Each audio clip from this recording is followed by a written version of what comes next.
के मुंह से सच निकलाया, पहले मैं ज़रा उसके ऊपर तबसरा कर दूं। एक तो खैर मैं बड़ी देर से, बल्कि आज से 11 साल पहले मुझे याद है मैं किसी को इंटरव्यू दे रहा था तो मैंने तब ये कहा था कि ये दोनों इकट्ठे हो जाएंगे, जब भी मुझे इक़्तिदार मिलेगा ये इकट्ठे हो जाएंगे, इसलिए कि इनके इंटरेस्ट एक ही है और इनका एक ही इंटरेस्ट है कि कैसे चोरी करना है और कैसे उस चोरी को बचाना है, बाकी सब कुछ सेकेंडरी है।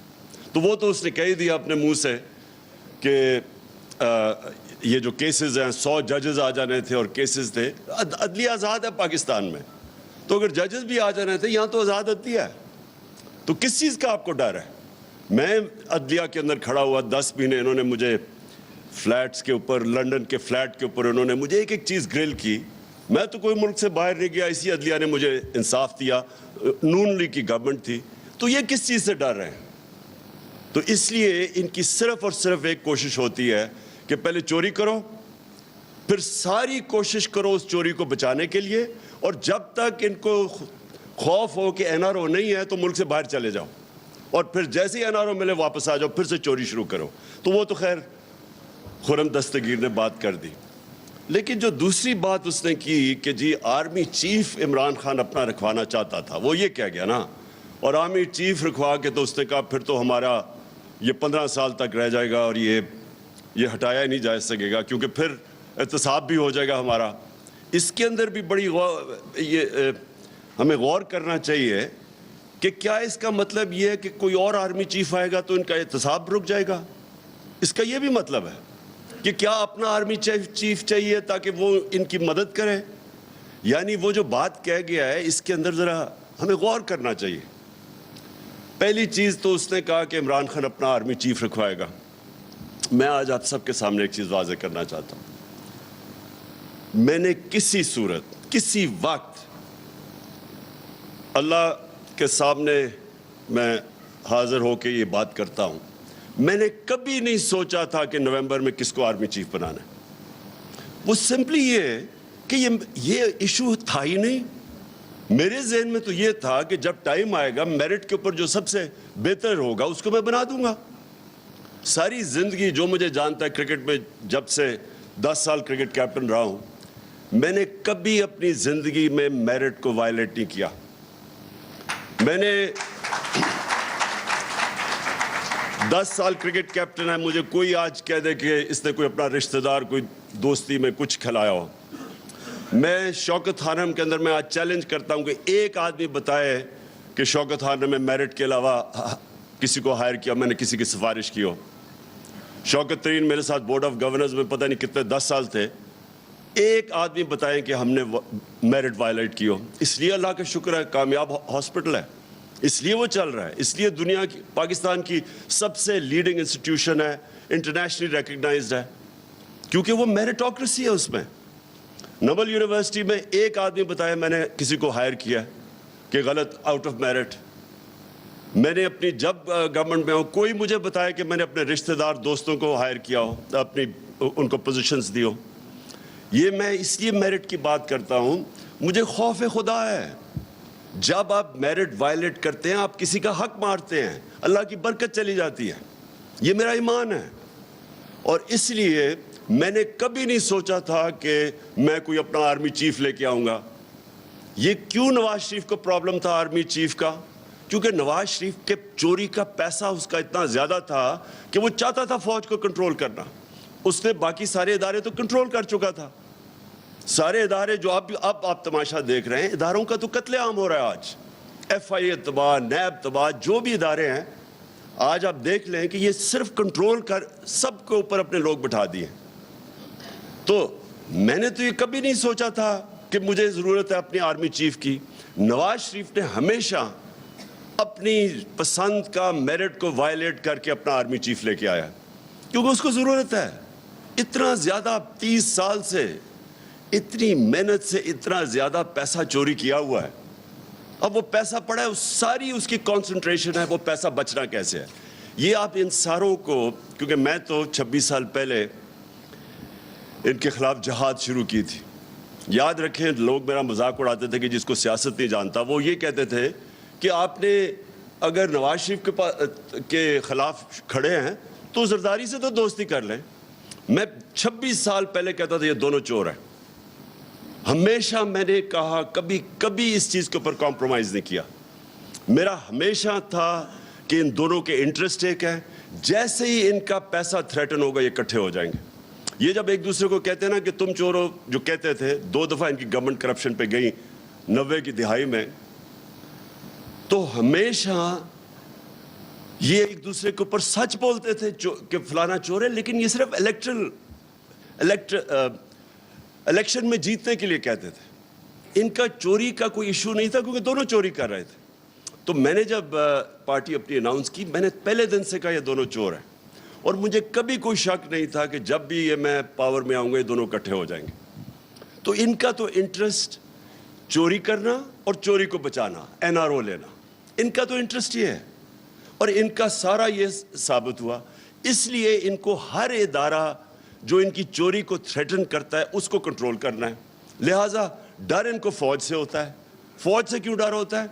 क्योंकि ISI और मिलिट्री इंटेलिजेंस, उनके पास रिपोर्ट्स होती हैं इनकी चोरी की, तो ये उनको कंट्रोल करना चाहते हैं कि वो अगर आउट ऑफ कंट्रोल हो जाए तो इनकी चोरी सामने आ जाएगी।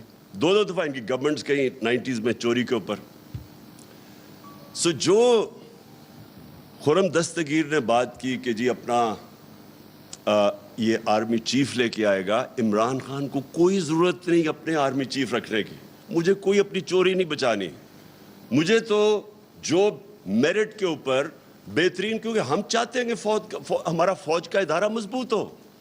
मजबूत तब होगा जब अब मेरिटोक्रेसी हो। तो हमारा तो इंटरेस्ट ये है। तो ये जो इनकी अपने ज़हन में खौफ आ गया था कि जनाब मैं वो जनरल फैज़ को लाना चाहता हूँ, ये इनके खौफ थे। इनके ऊपर खौफ तारी हुआ है, क्योंकि चोरी, इतनी ज़्यादा चोरी जब कर लें, बिलियंस ऑफ डॉलर्स इनके बाहर पड़े, तो इनको खौफ है उसका। उस खौफ की वजह से ये पैनिक कर रहे थे कि ओहो, ये अगर वो नवंबर के अंदर अपना आर्मी चीफ रख लिया तो ये मुल्क को तबाह हो जाएगा, यानी इनकी फ्यूचर तबाह हो जाएगी। लेकिन मैं जो मेन थी, मैं अब उसके ऊपर आना चाहता हूँ। देखें, पहले तो ये समझ लें कि अमेरिका जब रजीम चेंज करता है तो क्या अमेरिका रजीम चेंज करता है दूसरे मुल्कों की बेहतरी के लिए? ऊपर से तो वो कहते हैं कि डेमोक्रेसी और डेमोक्रेसी, हम दुनिया में डेमोक्रेसी लाना चाहते हैं, फ्री वर्ल्ड, ये तो सारा रेटरिक है। लेकिन रजीम चेंज जब भी होता है वो लोगों को, मुल्कों को इस्तेमाल करते हैं अपने इंटरेस्ट, अपने फॉरेन पॉलिसी को आगे बढ़ाने के लिए। तो जो रजीम चेंज होता है, पहले तो ये क्लियर हो जाए, वो अमेरिका अपने इंटरेस्ट के लिए करता है, वो हमारे इंटरेस्ट के लिए नहीं करता। अब क्या हमारे इंटरेस्ट में है कि हम बेसिस दें अमेरिका को? क्या ये हमारे इंटरेस्ट में है? क्या हमें पता नहीं चला कि अभी ये जो वॉर ऑन टेरर हुई थी, इसमें जो हमारी तबाही हुई, ये इस्लामाबाद एक फोर्ट्रेस बना हुआ था, खुद कुछ हमले हो रहे थे, क्रिकेट टीम यहाँ टूर नहीं करती थी, इन्वेस्टर तो बड़ी दूर की बात है। क्या यहाँ मैरियट के अंदर जो बम ब्लास्ट हुआ, तो हमें सबको पता है कि हम इस्तेमाल हुए थे उसमें। हमें हमारे सरबराह को धमकी दी गई थी तब भी कि we will bomb you into stone age, अगर आप हमारी जंग में नहीं शामिल होंगे। और हम शामिल हुए, झूठ बोला हमारे से। मुझे याद है मैं वो मीटिंग्स में था कि नहीं जी, हम तो इनको सिर्फ लॉजिस्टिकल सपोर्ट दे रहे हैं। इधर से शुरू हुआ, मेरे असेंबली में तकरीर है जब इन्होंने फौजें भेजनी शुरू की अपनी वज़ीरिस्तान में। मैंने इनको समझाया, क्योंकि अगर आपने तारीख पढ़ी हो, सारे उस इलाके की तारीख पढ़ी हो, इतनी स्टुपिडिटी कभी भी किसी हमें नहीं करनी चाहिए थी। मुझे अभी भी याद है मैंने स्पीच की कि मैं वो इलाकों को क्यों बेहतर जानता था। मैंने एक ट्रैवल बुक लिखी थी सारे कबाइली इलाके में फिर के।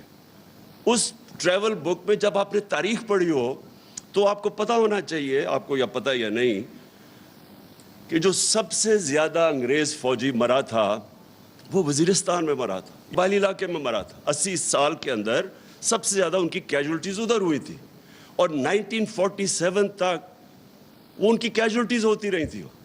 बाकी हिंदुस्तान में अमन था 1857 के बाद, लेकिन कबायली इलाके में कॉन्स्टेंटली कहीं ना कहीं लड़ाई हो रही थी। 1935 में आधी ब्रिटिश इंडियन आर्मी इसके बाहर थी, वज़ीरिस्तान के बाहर। हमें जिस दिन पूरा अमन था, हमारा एक फौजी नहीं था, एक चौकी नहीं थी पुलिस की, वहाँ टोटल जिधर हमें ना हमारा कोई खर्चा था ना कुछ था, वो हमारी फौज थी। हमने इतना बड़ा जुल्म किया वहाँ फौज भिजवा के। और मुझे अभी भी याद है 2003-4 में जब फौज भिजवाई अमेरिका के प्रेशर के ऊपर। फिर मैं ज़रा अब आपको एक इंसिडेंट बताऊं। लोगों को तो पता नहीं था क्या हुआ वहाँ।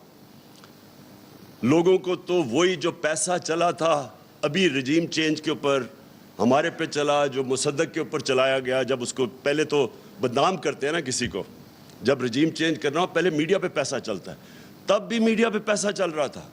मुझे तालिबान खान कह रहे थे कि ये जी प्रो टेररिस्ट है, ये उसके खिलाफ है, ये दहशतगर्दों के साथ है। मुझे तब याद है कि इतनी बड़ी कैंपेन चली कि जी जो भी कहे कि ये जी इस जंग में ना शिरकत करो, ये हमारी जंग नहीं है, जो भी कहे उसके पीछे पूरा मीडिया टैग आ जाए। और लोगों को पता ही नहीं था कबाली इलाके का। मैं तो जानता था। तो मुझे याद है मैं मिला जनरल औरकज़ई को। ये बड़ा इंपॉर्टेंट है आपके लिए समझना कि इस मुल्क से हुआ क्या था। जनरल औरकज़ई उस वक्त कमांडर थे सारी जो हमारी आर्मी थी कबायली इलाके में। तो वो कहते कि हमने एक अकॉर्ड साइन किया 2006 में के करीब, एक वज़ीरिस्तान अकॉर्ड किया। तो कहता है अमेरिकन का एक बड़ा हाई लेवल डेलीगेशन आया हमारे साथ पूछने, हमारे से बातचीत करने के लिए। रेगुलर मुलाकात होती थी, हम उनके एलाय थे। वो और बात है कि हम उनके एलाय थे, वो हमारे ऊपर ही बमबारी कर रहे थे। तो वो जब बात कर रहे तो ये एक्सप्लेन कर रहे थे उनको कि हमने क्यों इनसे ये पीस अकॉर्ड किया। इन्होंने बताया कि हमारी कैजुअल्टीज़ बहुत ज़्यादा हो रही थी, हम पाकिस्तान की फ़ौज की कैजुअल्टीज़ हो रही थी। तो वो एक कहता उनका जो एक सीनियर आदमी वो चुप करके सुनता रहा। जब हमने उसको एक्सप्लेन कर दिया कि जी हमारे ये मसले थे इसलिए हमने वज़ीरिस्तान अकॉर्ड साइन किया है, तो वो कहता वो सीनियर जो उनका ऑफिशियल था वो कहता ये ज़रा सुने, we are paying you to fight not to have peace accords. हुक्म दिया और उन्होंने अकॉर्ड तोड़वाया, ड्रोन अटैक करके तोड़वाया अकॉर्ड। तो हम मर रहे थे यहाँ, हम यानी कोई पाकिस्तानी उधर भी मर रहा है इधर भी मर रहा है, हमारे ऊपर ड्रोन अटैक्स हो रहे थे। मुझे आज बताएं कि एक जगह कभी किसी ने अप्रिशिएट किया है कि जिस मुल्क ने उनके साथ वॉर ऑन टेरर के अंदर सबसे ज़्यादा कुर्बानियाँ दी, एक जगह अप्रिसिएशन हुई है? वो इसलिए नहीं हुई कि हमने अपने आप को इस्तेमाल होने दिया। तो मैं जब ये कह रहा था कि ये बेसिस के ऊपर एब्सोल्युटली नॉट, वो इसलिए कि मेरे मुल्क का इंटरेस्ट है। हम क्यों किसी की जंग में शामिल हों? हम अगर अफगानिस्तान के अंदर अब तालिबान की गवर्नमेंट है, हमें क्या ज़रूरत है कि उनको यहाँ से कोई उधर अटैक जाए या वो कुछ करे? और हमें क्या ज़रूरत पड़ी हुई है कि हम वैसी कॉम्बैटेंट बन जाए? आप जितने मर्जी कहें कि नहीं जी हम सफाइयाँ पेश करें, लेकिन जैसे ही आपकी ज़मीन इस्तेमाल होगी आप ऑटोमेटिकली उनके साथ उनके शामिल हो जाएंगे उनकी जंग में। इसलिए ये हमारा इंटरेस्ट है। देखिए मैं कभी अपने आप को एंटी अमेरिकन नहीं समझता। हमारी बड़ी ज़बरदस्त पाकिस्तानी अमेरिकन कम्युनिटी है जो सबसे अमीर पाकिस्तानी डायस्पोरा है। हमें तो कभी उनसे ताल्लुकात ख़राब नहीं करने चाहिए। हमारे जो अमेरिका सुपर पावर, एक्सपोर्ट्स हमारी सबसे ज़्यादा अमेरिका है, हमें किसी सूरत ताल्लुकात नहीं ख़राब करने चाहिए। लेकिन क्या हमें अपने आप को इस तरह टिश्यू पेपर की तरह इस्तेमाल होना चाहिए? अब उनका एजेंडा क्या है? उनका एजेंडा बड़ा सीधा है, इसराइल को रिकग्नाइज़ करो, हिंदुस्तान को एक्सेप्ट करो कि या लोकल थानेदार है हमारा, उनको अपनी कश्मीर को भूल जाओ, क्योंकि वो चाहते हैं कि हिंदुस्तान तकड़ा हो और ताकि वो चाइना को फेस करे। तो हमें वो चाहते हैं कि हम बड़े आराम से जो हिंदुस्तान का है उसको सल्यूट करो। अब क्वेश्चन ये है कि क्या ये पाकिस्तान का इंटरेस्ट है? जिस वक्त आप इसराइल को रिकग्नाइज करते हैं, आप याद रखें कि आपका जो जितना कश्मीर का मौक़िफ़ है उसी दिन ज़ीरो हो जाता है। जब आप उसको रिकग्नाइज अगर आप एक्सेप्ट कर जाते हैं कि पैलेस्टीनियन जब रिकग्नाइज करते हैं तो आप एक्सेप्ट कर जाते हैं कि पैलेस्टीनियन का कोई राइट नहीं रहा, तो उसका मतलब कश्मीरियों का भी कोई राइट नहीं रहा। तो आप वो कश्मीरियों की जो 1 लाख से ऊपर उन्होंने कुर्बानियाँ दी हैं पिछले 30 साल से, उस सारों के ऊपर उनकी कब्र खोद देते हैं। جو کشمیری آج دیکھ رہے ہیں کہ واحد پاکستان کھڑا ہے ان کے ساتھ جو بولتا ہے, جس وقت ان کو یہ پتا چلا کہ پاکستان نے ریکگنائز کر دیا اور انڈیا سے تعلقات ٹھیک کر دیے, کشمیر ایشو ختم ہو گیا.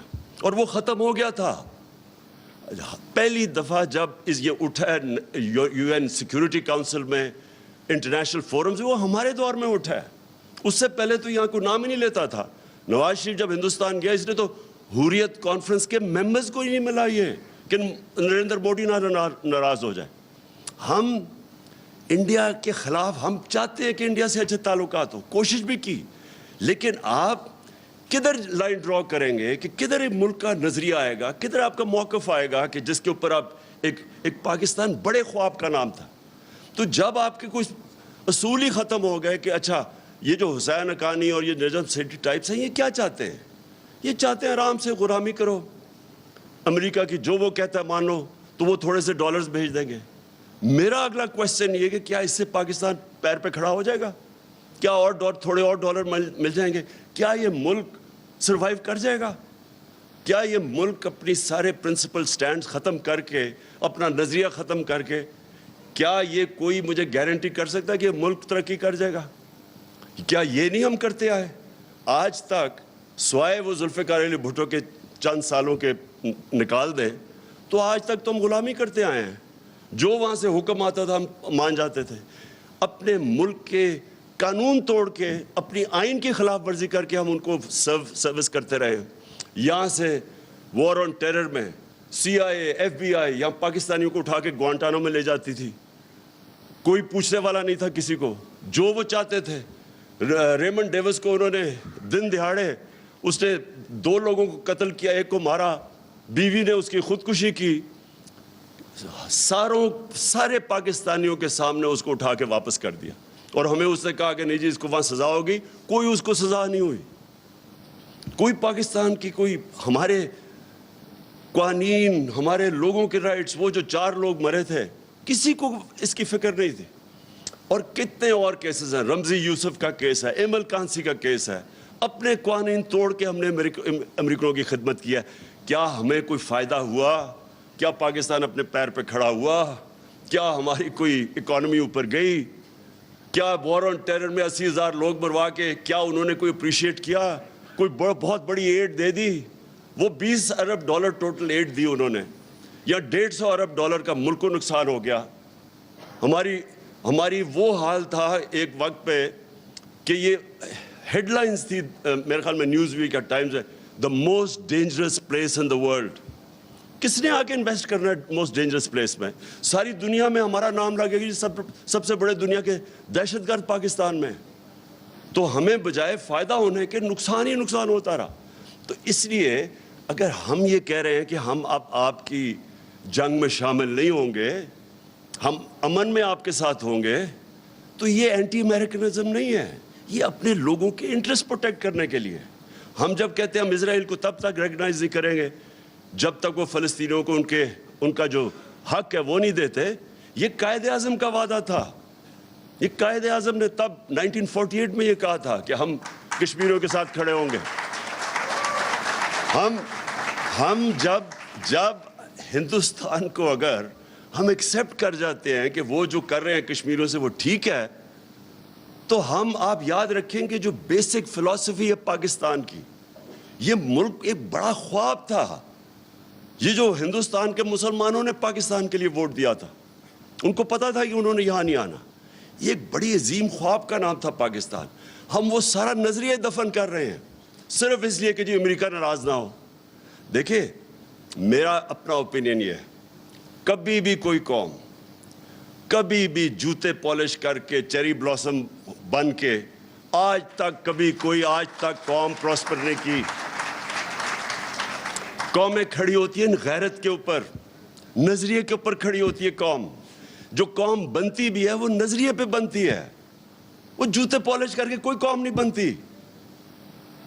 آج یہ ہمیں یہ کہہ رہے ہیں کہ امریکہ کی ہر بات مان جاؤ, نہیں تو آپ جو ڈونلڈ لو نے کہا ہے اس نے, یعنی تکبر اس آدمی کا دیکھیں, اس کی جرت کیسے بڑھ گئی ہے کہنے کی. میں نے تو جب وہ سائفر دیکھا میں نے 10 دفعہ پڑھا کہ یہ واقعی کوئی اتنا बेहुदा आदमी है जो ऐसी स्टेटमेंट दे सकता है? मैंने तो CNN में कहा, CNN के इंटरव्यू में मैंने कहा इसको तो सजा बैड मैनर्स पे देनी चाहिए कि इसमें मैनर्स ही नहीं है इस आदमी में। तो यानी कौन सा एक खुददार कौम कौन एक्सेप्ट कर सकती है? और हम क्या सुन रहे हैं जी, वो ऐसे तो मुरासले आते रहते हैं, पता नहीं किसको आते रहते हैं। मैंने तो पहली दफा ऐसा मुरासला देखा था, और यकीन करें आखिरी दफा होगा, क्योंकि किसी की जरूरत नहीं होगी आगे से इस तरह का मुरासला भेजने के लिए पाकिस्तान को।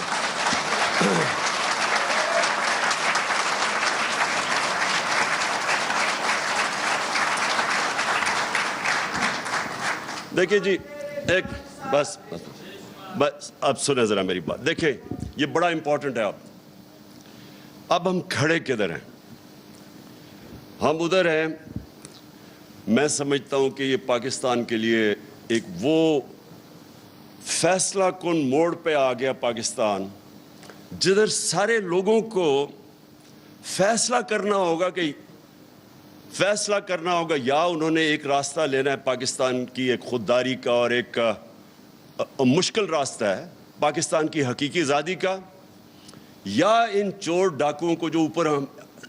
और मैं दूसरी चीज़, यानी मेरे सबसे ज़्यादा मुझे तौहीन किधर हुई है? मुरासले की तो मुझे तकलीफ हुई, लेकिन जब मैंने ये चोर डाकुओं को देखा कि हमारे ऊपर मुसल्लत कर दिया है, मुझे उस सबसे ज़्यादा तकलीफ इस पे हुई कि वो कितनी हकारत से हमें देखते हैं, कि उनको शर्म भी नहीं आती कि इस तरह के लोगों को हमारे ऊपर बैठा दिया। अपने मुल्क के अंदर देखें, मैं मगरबी सिविलाइजेशन को सबसे बेहतर जानता हूँ। अपने मुल्क के अंदर मैं आपको लिख के देता हूं कि बेल के ऊपर कोई हो, जमानत पे कोई हो, उसको कोई नौकरी लेके दिखा दे। ये नामुमकिन है कि 60% कैबिनेट बेल के ऊपर हो, अरबों रुपए के करप्शन के केसेस हो, और आप उनको एक मुल्क के ऊपर बैठा दें। यानी इससे ज्यादा हमारी तौहीन क्या होगी? यार ये सिर्फ यही नहीं है कि इन्होंने चोरों को ऊपर बैठा दिया जो 30 साल से चोरी कर रहे थे। इससे ज्यादा बड़ी चीज है कि इन्होंने हमारे मुल्क की अखलाकियात को कितना नीचा देखा होगा। यानी वो क्या समझते होंगे कि हम कितने गिरे हुए लोग हैं कि हम चुप करके इन चोरों को काबूल कर लेंगे। इससे ज्यादा शर्मनाक चीज, देखिए मैंने दुनिया देखी है, मैं इसलिए कह रहा हूं, मैंने दुनिया के अंदर किसी खुददार मुल्क के अंदर इस तरह की चीज को तसव्वुर भी नहीं कर सकता।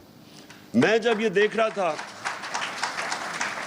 जब मुझे ये पता चला इस साजिश का, और साजिश का मुझे साल पहले अंदाज़ा हो गया था कि गेम शुरू हुई है, तो जब भी मैं सोचता था ना, तो मैं हमेशा सोचता था कि ये साजिश कैसे होगी?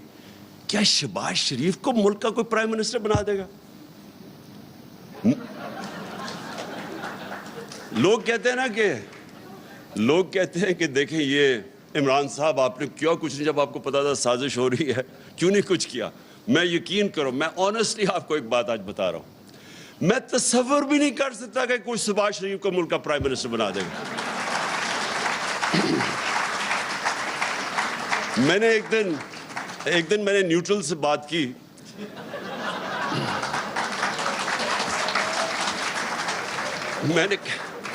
मैंने कहा इसके ऊपर 16 अरब रुपए के FIA का केस है, 8 अरब रुपए का नैब में केस है इसके और इसके बेटों के ऊपर, और इतने ओपन एंड शट केस किसी के नहीं है, किसी के ऐसे केस नहीं है। आप हैरान हो जाएंगे कि इतना ब्लैक एंड वाइट। यानी नवाज शरीफ का तो चले फिर भी उसने अपने नाम पे कुछ नहीं किया, बेटी के नाम पे फ्लैट्स लिए, इसका तो डायरेक्टली ये और इसके बेटे इंप्लिकेटेड है इसमें। और किसी और मुल्क में 1 साल पहले इन तीनों ने जेल में होना था। यहां मैं सोचा, मैंने कहा ये कोई सोच सकता है कि 16 अरब के केसेस वो, और 8 अरब के नैब में, और ऐसे केसेस। यानी इतना, वो कहते हैं ना नकल में भी अकल चाहिए, इतने भोंडे तरीके से इन्होंने चोरी की है कि उसमें बाची कोई नहीं सकता। अगर कोई आम आदमी होता ना, आप यकीन करें, वो 2 हफ्ते में यहाँ इस मुल्क में जेल में डाल देना था उसको। तो मैं इसलिए, वो कहते हैं ना कि आपने तैयारी नहीं है, कुछ नहीं किया, मैं आखिरी मिनट तक सोचता रहा कि नहीं ये नहीं हो सकता, कि इसको नहीं बना सकते। देखें ये क्यों फैसला कुन वक्त है। کیونکہ اب اس سیٹ اپ کو ملک کے اوپر مسلط کرنے کے لیے سارا ملک کے اداروں کو تباہ کرنا پڑے گا. اگر یہ جو سیٹ اپ ہے اس کو لوگوں کو ہضم کروانے کے لیے جو قدم اٹھائے جا رہے ہیں یہ اصل میں پاکستان کی ڈسٹرکشن ہے. کیسے؟ نمبر 1، پارلیمنٹ تو ہوگی تباہ. یہ اگر راجہ ریاض پارلیمنٹ کے اندر اپوزیشن لیڈر ہے، آپ سمجھ جائیں کہ اس پارلیمنٹ کی کیا اہمیت رہ گئی. ابھی یہ بجٹ پاس ہو رہا ہے نا، وہ راجہ ریاض اگر اس کو اپوز کرے، آپ سمجھ جائیں کہ پارلیمنٹ کی تو ختم ہو گئی. ادھر جو پنجاب کے اندر مذاق ہو رہا ہے، جو پنجاب میں مذاق ہو رہا ہے، یہ جمہوریت کی توہین ہے. یہ ہماری عدلیہ کے لیے بہت بڑا چیلنج ہے کہ جس طرح کی چیزیں کی جا رہی ہیں، وہ مجرم نمبر 2 اس کو مسلط کرنے پہ پنجاب میں آپ یقین کریں کہ جمہوریت کی پارلیمنٹ کی دھجیاں اڑائی جا رہی ہیں. ایک وہ ایوان اقبال کے اندر پارلیمنٹ چل رہی ہے تو دوسری چل رہی ہے پارلیمنٹ ہاؤس میں. مذاق ہو رہا ہے. جو الیکشن کمیشن کر رہا ہے، جس طرح کا اس نے سمپل چیز تھی کہ جیسی وہ جو ریزرو سیٹس جاتی ہیں تو وہ ایک دم ریپلیس ہو جاتی ہیں. وہ الیکشن کمیشن جس طرح کوشش کر رہے ہیں انجینئر کرنے کے لیے حمزہ شریف کو بٹھانے کے لیے، ساری الیکشن کمیشن کی کریڈیبلٹی ختم ہو چکی ہے. آج کوئی کسی میں یہ نہ کہے کہ ختم ہو جائے گی، اس کی کریڈیبلٹی ختم ہو چکی ہے. ہمیں پتہ ہے وہ جا کے بیٹھتا ہے وہ شہزادہ اور شہزادی لاہور میں، اور ان کے ایم این ایز آتے ہیں بیٹھ کے وہ ساری انجینئرنگ کر رہے ہیں. جو وہ آدمی بٹھایا ہوا ہے انہوں نے لاہور کے اندر، ایک بریگیڈیئر رانجھا ہوتے تھے جنہوں نے 2013 میں ساری انجینئرنگ کی تھی نون لیگ کے لیے. اور اب جو ہو رہا ہے، اس سے کیا ہو رہا ہے؟ اس سے نقصان صرف پاکستان کی جمہوریت کو ہو رہا ہے. جب آپ کی الیکشن کے اوپر اتنا بڑا کوسچن مارک آ جائے کہ جس طرح کی انجینئرنگ سے وہ آپ کوشش کریں 20 حلقے جتانے کے لیے ان کو، یا کسی طرح وہ حمزہ شہزادہ شریف بن جائے آ کے چیف منسٹر، یہ الیکشن کمیشن، جمہوریت کی تباہی، پاکستان کے جسٹس سسٹم کی تباہی، اور جو سب سے امپورٹنٹ چیز جس کی تباہی ہے پاکستان کی مورالٹی کی، مورل سٹینڈرڈز کی. دیکھیں مورالٹی کے اوپر کھڑا ہوتا ہے ملک. پلیز ایک چیز یاد رکھیں، کیونکہ میں نے تو بڑا کلوزلی دیکھا ہوا ہے برطانیہ کا سسٹم اور جو پاکستان کا، کیونکہ میں تو 25-30 سال بیچ میں رہتا تھا کرکٹ کی وجہ سے. دیکھیں جو ملک کھڑا ہوتا ہے نا، وہ کھڑا ہی ہوتا ہے ایک چیز پہ، مورل ویلیوز پہ. نبی صلی اللہ علیہ وسلم نے جو مدینہ کی ریاست سیٹ اپ کی تھی، میں اس لیے لوگوں کو بار بار سمجھاتا ہوں کہ ہمارا جو ماڈل ہے وہ دنیا نے اڈاپٹ کیا ہوا ہے مدینہ کی ریاست کا. میں نے مدینہ کی ریاست کی اس لیے بات کرتا ہوں کہ وہ اصول جو انہوں نے سیٹ اپ کیے تھے مدینہ میں، وہ آج جو کامیاب ویسٹرن ڈیموکریسی ہے اس میں وہ اصول اڈاپٹ کیے ہوئے ہیں. جو امر بالمعروف ہے، اللہ کا حکم ہے کہ اچھائی کے ساتھ کھڑی ہو، وہ کیا ہے کہ معاشرہ برائی کو فائٹ کرتا ہے. اب آپ کے سامنے یہ تماشا ہو گیا ہے کہ ان چوروں کو اوپر بٹھا دیا ہے. یہ معاشرے کے اوپر اللہ نے فرض کیا ہوا کہ آپ نے اس کے خلاف کھڑے ہونا ہے. یہ معاشرے کی ذمہ داری ہے، یہ عمران خان کی اکیلے کی ذمہ داری نہیں ہے، یہ میری پارٹی کی ذمہ داری نہیں ہے، یہ قوم کی ذمہ داری ہے. اللہ کا حکم ہے امر بالمعروف، سچائی اور حق کے ساتھ کھڑے ہو، برائی کے خلاف کھڑے ہو. اللہ نے آپ کو نیوٹرل رہنا کی اجازت نہیں دی، کوئی اجازت نہیں دی اس نے گیٹ سائیڈز لو.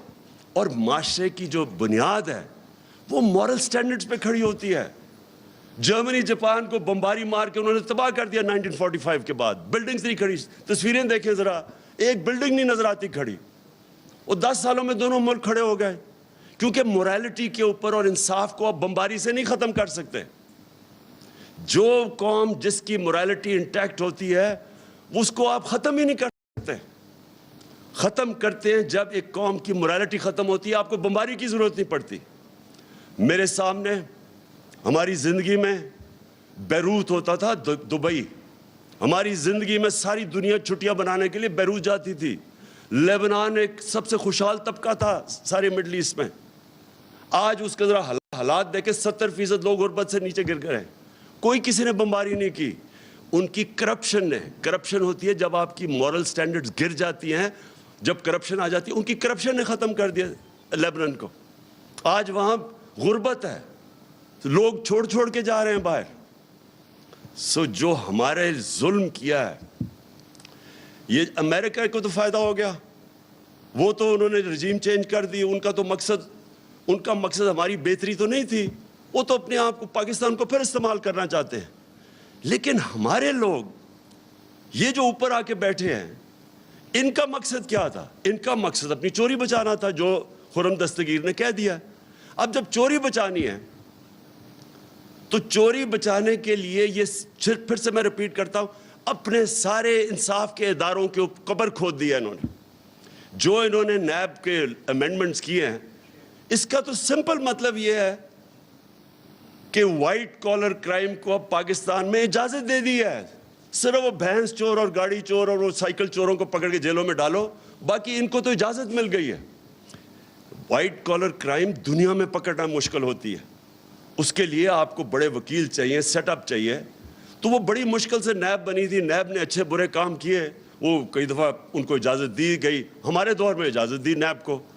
ہمارے دور میں 480 ارب روپیہ نیب نے ریٹریو کیا تھا 3.5 سالوں میں.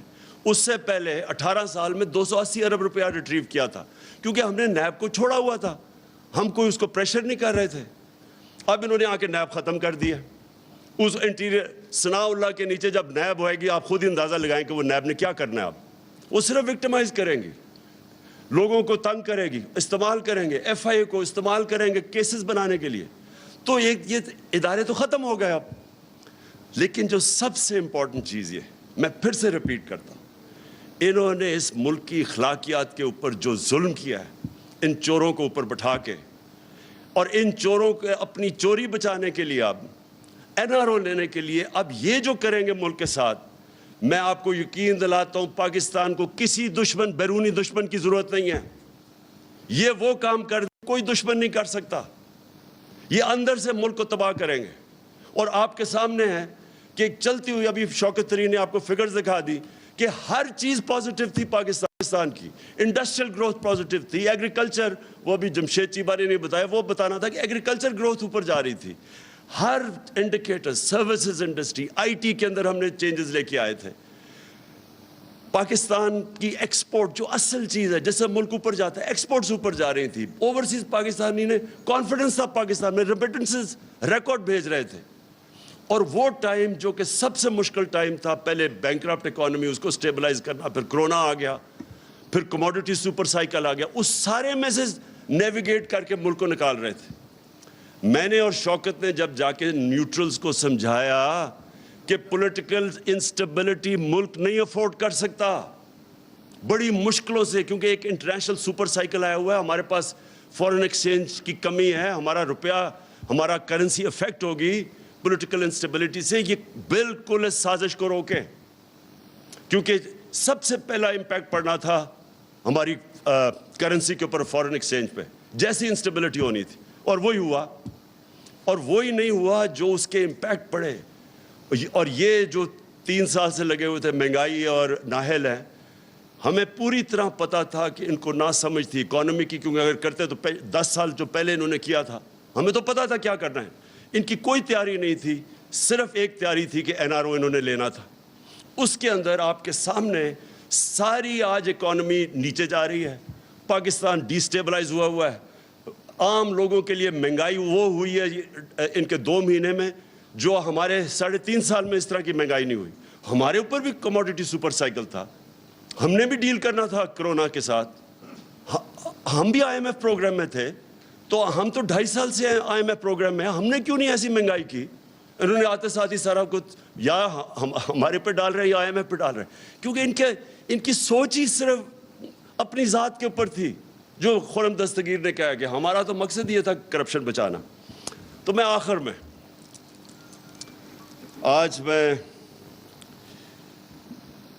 اپنے سارے پاکستانیوں کے سامنے کہ دیکھیں، یہ ایک جینوئن پاکستان میں ایک آ گیا ہے کراس روڈز، یا ادھر جا سکتے ہیں یا ادھر جا سکتے ہیں.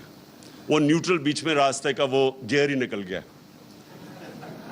फैसला अब हमने करना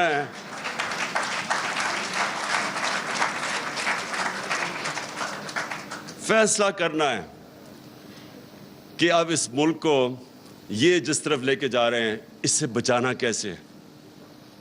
ये जो अगर इनका किसी का ख्याल है, मैं रिपीट करता हूँ कि हम जनाब अमेरिका के पैर पकड़ेंगे, वो एम्बेसडर के पास भी पहुँच गया होगा, वो मुझे पता है मिफ्ता इस्माइल, मैं इमेजिन कर रहा हूँ कि वहाँ जाके ऐसे हाथ जोड़ के बैठ गया होगा कि जी मैं आपके जूते पॉलिश कर दूँ, अगर आप नहीं करते तो मैं शहबाज को बुला लेता हूँ, वो और ज़्यादा अच्छे करता है जूते पॉलिश।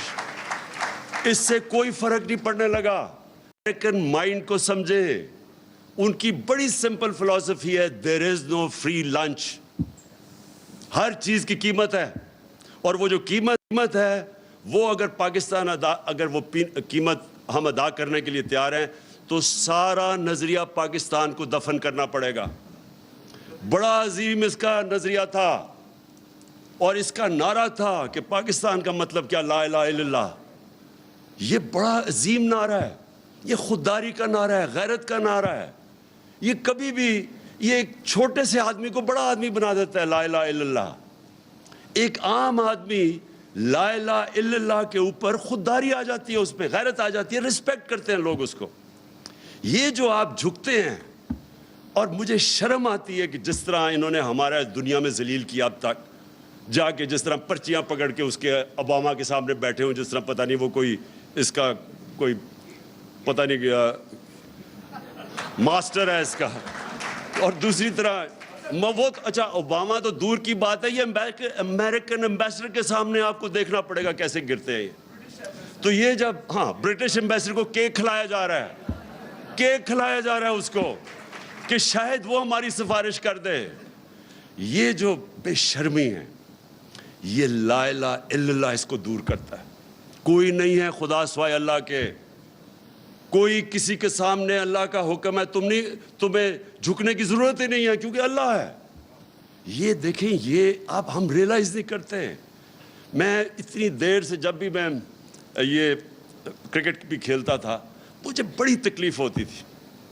कभी मैं ये देखता था जाके हमारे जो लीडर्स हैं जिस तरह ये बेशर्मी से उनके सामने झुके हुए होते थे।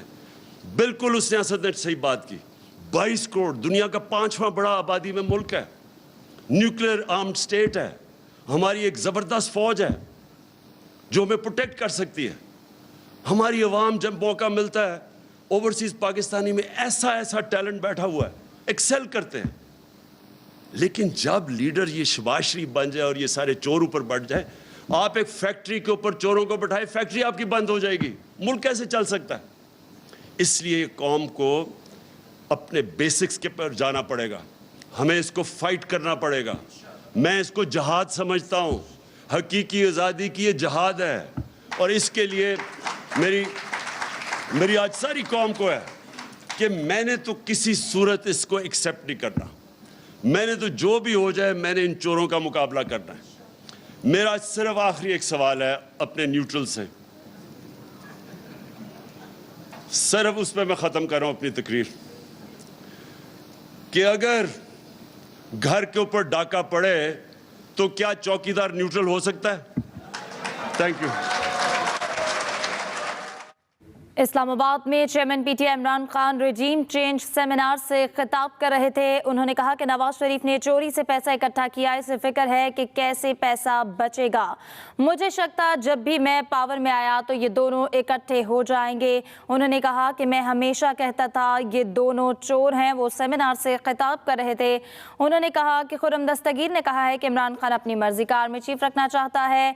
इनको खौफ था मैं जनरल फैज़ को आर्मी चीफ लाना चाहता था।